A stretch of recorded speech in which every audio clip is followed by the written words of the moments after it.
তোজস moms কিচেনে আপনাদের সবাইকে স্বাগত। আমার আজকের রেসিপি সুজির হালুয়া। পাকা আম চলে যাওয়ার আগেই কিন্তু এই রেসিপিটা একবার বানিয়ে দেখবেন।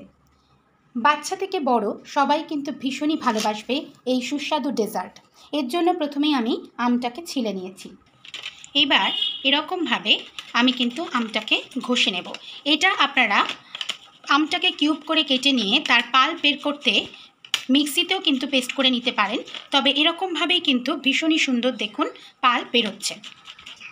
এরকমভাবেই কিন্তু আমরা দুটো আমের পাল্প কিন্তু বের করে নেব।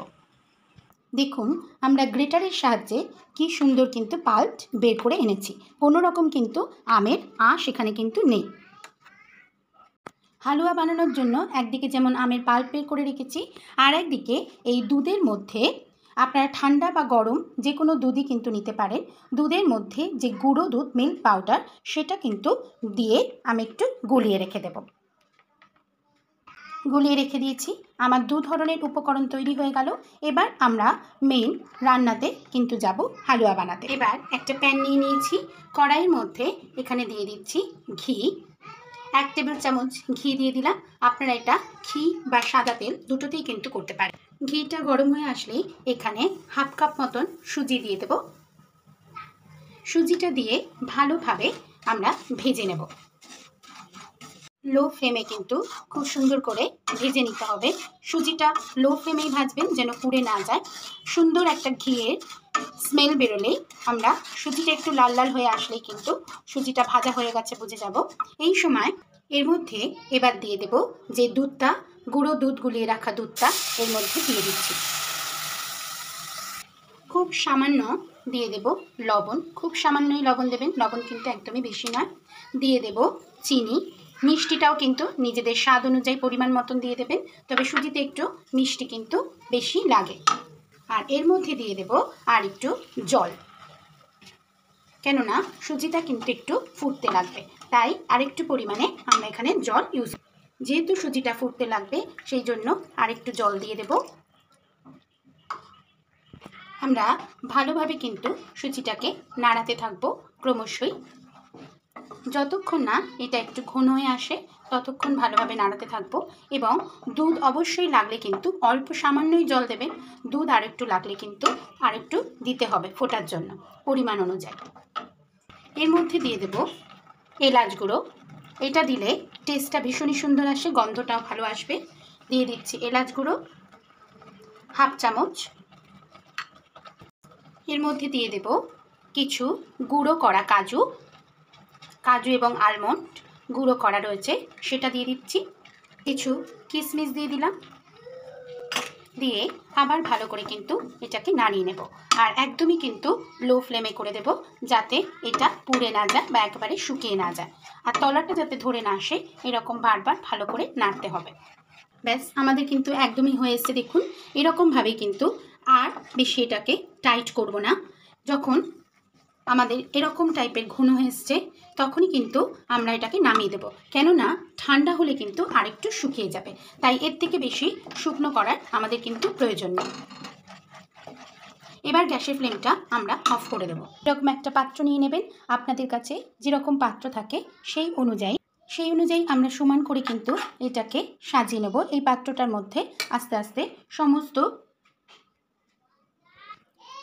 সুজিটা ভালোভাবে ঢেলে নেব। ঢালতে ঢালতেই আমরা এটাকে সমান করে সাজিয়ে দেব।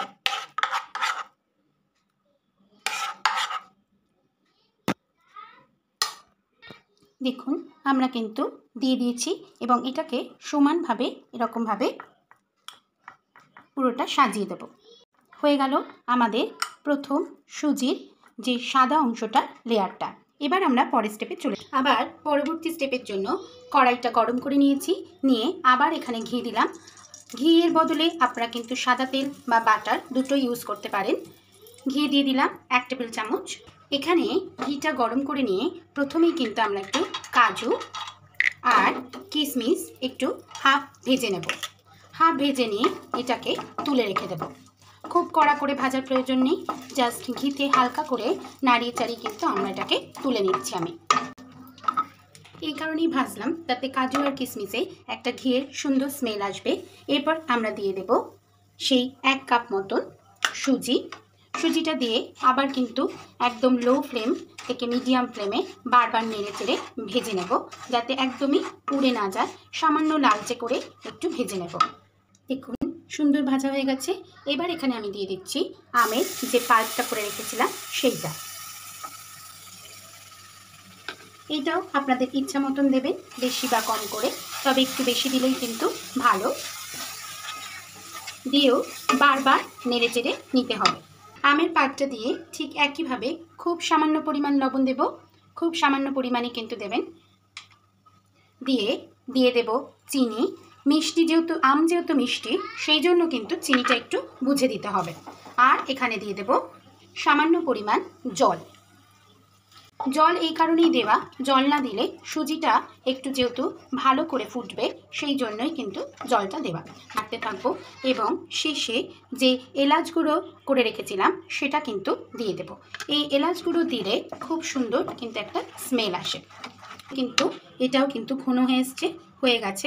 এইবার আমরা এখানে কিছু ভাজা কাজু এবং কিশমিশ এখানে দিয়ে দেব। অল্প কিছুই দেব, কেন আমরা সাজানোর জন্য আবার কিছু ব্যবহার করব। আর সাদা যেই সেটাতেও কিন্তু আমাদের রয়েছে। গ্যাসের ফ্লেম অফ করে দেব। একই রকমভাবে যেই সাদা লেয়ারটা তৈরি করেছিলাম তার উপর দিয়ে আমরা এবার ভালোভাবে কিন্তু আমরা আবার লেয়ারটা সুন্দরভাবে সমান করে তৈরি করে নেব। তৈরি হয়ে গেলে আবার এর উপর দিয়ে আমরা যে সাদা লেয়ারটা করেছিলাম সেটা কিন্তু বিছিয়ে দেবো আবার সুন্দর করে। সবশেষে আবার ম্যাঙ্গো লেয়ারটা দিয়ে এরকমভাবেই একই রকমভাবে বিছিয়ে দেব। এখন ভালো করে বেশ জমে গেছে। ঠান্ডাতে অবশ্যই রাখবেন, তাহলে ভালো করে জমে যাবে। এইবার একটা ছুরি দিয়ে এরকমভাবে কেটে নিতে হবে। যে যেরকমভাবে, কেউ বরফি বা স্কোয়ার, যে যেরকম সাইজের কেটে নিতে চান কেটে নিতে পারেন। দেখুন কি সুন্দর দেখতে হয়েছে। বিভিন্ন শেপের যেরকমভাবে আপনারা সাজিয়ে নিতে চান সেরকমভাবেই সাজাতে পারেন। এই অপূর্ব স্বাদের ডেজার্ট আইটেমটি কিন্তু বাচ্চা থেকে বড় সকলেরই মনোরঞ্জন করবে এবং এটি আপনারা জলখাবার বা টিফিন হিসাবেও কিন্তু ব্যবহার করতে পারেন। বাচ্চাদের টিফিন, বড়দের টিফিনেও কিন্তু এটা দেয়া যায় ঠান্ডা করে। খেতে কিন্তু ভীষণই সুন্দর লাগবে, একদম অপূর্ব। যে যেরকম ইচ্ছা সুন্দর করে কিন্তু এর উপর ডেকোরেশন করে দিতে পারেন, সুন্দর করে সাজিয়ে দিতে পারেন।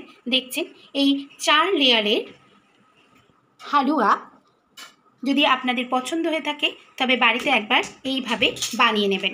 আজকে এই পর্যন্তই, আবার চলে আসবো। আপনারা ভালো থাকবেন, সুস্থ থাকবেন। ধন্যবাদ।